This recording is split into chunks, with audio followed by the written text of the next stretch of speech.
ಕೆಲವೊಂದ್ಸಲ ಮೆಟ್ಲು ನೆಟ್ಕೊಂಡು ಹೋಗುವಾಗ ನನಗೆ ದಮ್ ಕಟ್ಟದಾಗುತ್ತೆ, ಇಲ್ಲಾಂದರೆ ಜಾಸ್ತಿ ನಡಿಲಿಕ್ಕಾಗೋದಿಲ್ಲ. ಈ ಸಿಮ್ಟಮ್ಸ್ ಎಲ್ಲ ವೆರಿ ಇಂಪಾರ್ಟೆಂಟ್. ಇದು ಬಂದರೆ ದೆನ್ ಡೆಫಿನೆಟ್ಲಿ ಯಾವುದೋ ಒಂದು ಲಂಗಲ್ಲಿ ಇನ್ಫೆಕ್ಷನ್ ಇದೆ. ಎರಡು ಲಂಗ್ ಇದೆ ನಮ್ಮಲ್ಲಿ, ಯಾವುದೋ ಒಂದು ಕಡೆ ಇನ್ಫೆಕ್ಷನ್ ಆಗ್ಬೋದು. ಸೊ ಆವಾಗ ಅದು ಕನ್ಸರ್ನ್. ಆಗ ಖಂಡಿತವಾಗ್ಲೂ ಹಾಸ್ಪಿಟ್ಲಿಗೆ ಹೋಗಿ ನೆಕ್ಸ್ಟ್ ಅದ್ರ ಸಿವಿಯರಿಟಿ ನೋಡಿಕೊಂಡು ಅದ್ರ ಬಗ್ಗೆ ಟ್ರೀಟ್ಮೆಂಟ್ ಮಾಡ್ತಾ ಹೋಗ್ತಾರೆ. ಇದ್ರ ಜೊತೆ ಕೆಲವು ಸಲ ಸಮ್ ಅದರ್ ಸಿಮ್ಟಮ್ಸ್, ಕೆಲವರಿಗೆ ಟಿಪಿಕಲ್ ಆಗಿ ಬರಲ್ಲ, ಕೆಮ್ಮು, ಕಫ, ಜ್ವರ ಆ ಥರ ಬರಲ್ಲ. ಕೆಲವರಿಗೆ ಎದೆನೋವು ಬರ್ಬೋದು. ಆ ಎದೆನೋವನ್ನ ಹಾರ್ಟ್ ಅಟ್ಯಾಕ್ ಅಂತ ಹೇಳಿ ಆ ಥರ ಎಲ್ಲ ತಪ್ಪು ಕಲ್ಪನೆ ಎಲ್ಲ ಮಾಡ್ಕೊಳ್ತಾರೆ. ಈ ಕ್ಲಾಸಿಕಲ್ ಹಾರ್ಟ್ ಅಟ್ಯಾಕ್ ಪೇಯ್ನ್ ಥರ ಬರಲ್ಲ ಅದು.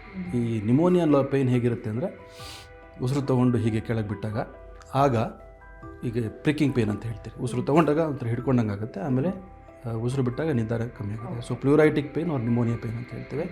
ಸೊ ಹಾರ್ಟ್ ಪೇಯ್ನಿಗೂ ನಿಮೋನಿಯಾ ಪೇಯ್ನಿಗೂ ತುಂಬ ಡಿಫ್ರೆನ್ಸ್ ಇರುತ್ತೆ.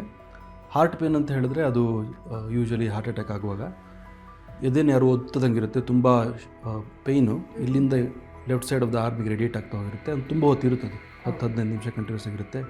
ಅದ್ರ ಜೊತೆ ಸ್ವೆಟ್ಟಿಂಗ್ ಬರುತ್ತೆ. ಕೆಲವು ಸಲ ಆ ಪೇಯ್ನು ಇಲ್ಲಿ ತನಕ ಜಾ ತನಕ ಹೋಗುತ್ತೆ, ಇಲ್ಲ ಬ್ಯಾಕಿಗೂ ರೇಡಿಯೇಟ್ ಆಗ್ತಾ ಇರುತ್ತೆ. ಬಟ್ ನಿಮೋನಿಯಾ ಪೇಯ್ನ್ ನಾನು ಹೇಳ್ದಂಗೆ ಉಸಿರು ತೊಗೊಂಡಾಗ ಒಂಥರ ಪ್ರಿಕ್ಕಿಂಗ್ ಪೇಯ್ನು, ಉಸಿರು ಬಿಟ್ಟಾಗ ನಾರ್ಮಲ್ ಪೇಯ್ನ್.